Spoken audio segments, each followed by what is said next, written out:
What a load of rubbish that was! Right, review for G20. A new action film coming up. Oh, it's going to be so good! G20, nice and short title to make sure that everybody that doesn't have an attention span anymore from looking at smartphones is able to remember the title. G20, if you're off there playing Angry Birds, you might fleetingly look at this on Prime Video. Was that Amazon? Anyway, I looked at the trailer. Supposedly there's a big meeting of the head honchos in the whole world. All the leaders of all the world gather together who are in danger of being killed. But that's supposed to be a bad thing. Yeah, you're supposed to root for them. Don't ask me why.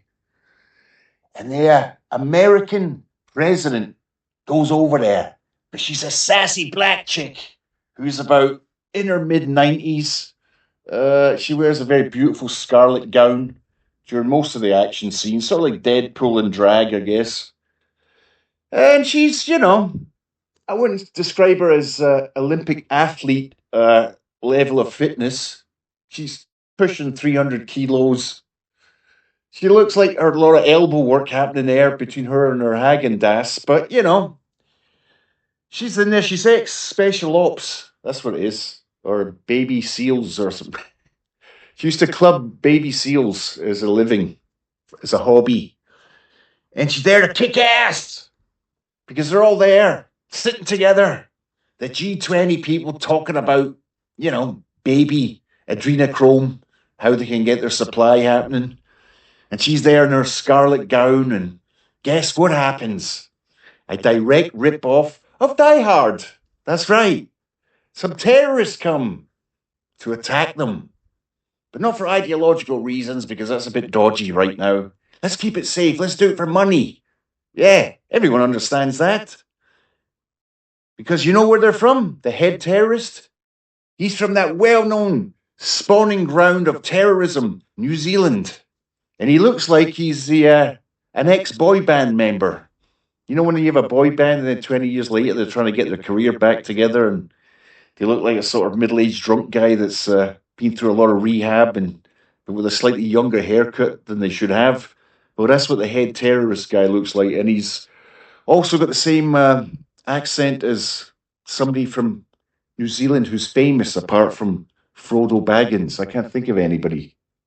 No, I can't. Famous New Zealander. Edmund Hillary. I bet you didn't know that. The guy that climbed up Everest. He was from New Zealand. Fun, eh? Anyway, where was I? So, yeah. All the leaders are there. They got everyone. They've even got some non-white leaders. That's how international it is. They've got an Arab guy, I assume, or he's either a member of the Ku Klux Klan with a very deflated hood. And they're all held hostage. And guess what? And they're in South Africa. That's right. So I'm not really sure if it's a group of terrorists or a group of tourists who are just heavily armed to protect themselves from being on tour in South Africa.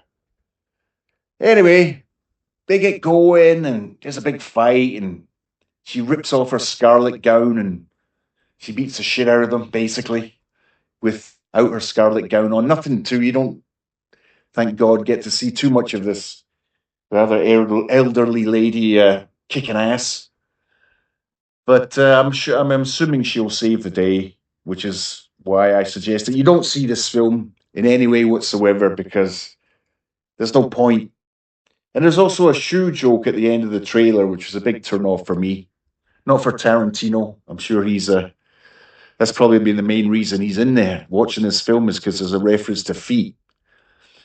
I also think the shoe joke was to try and pull in the 0.0001% of the female population that might actually want to go see this movie. So, but it didn't work for me. I've got enough high heel shoes of my own. I don't need to watch anybody else's collection. So if I was you, I would completely and utterly ignore this film. I would boycott it. I would parade up and down in front of the theaters, complaining about high heel shoes and their degradation in the film, and why you don't like people from New Zealand. Everybody understands that. This is the biggest load of rubbish I've ever seen.